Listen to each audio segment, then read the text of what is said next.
Tapos yung ano niyan is Central na po yan siya. Yun yung logo ng Central. Ayan.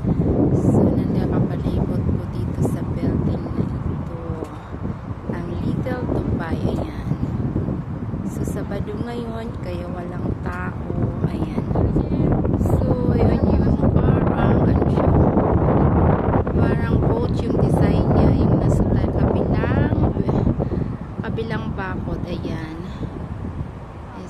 So yun yung building. Ayan. Yung mataas na building. Ayan. So, ito yung Little Dubai ng Hong Kong. And dito lang yan sa harbor, malapit sa Portris. Ayan. Kung gusto nyong pumunta dito at makita ang Little Dubai, pumunta lang kayo dito sa Little Dubai. Ayan.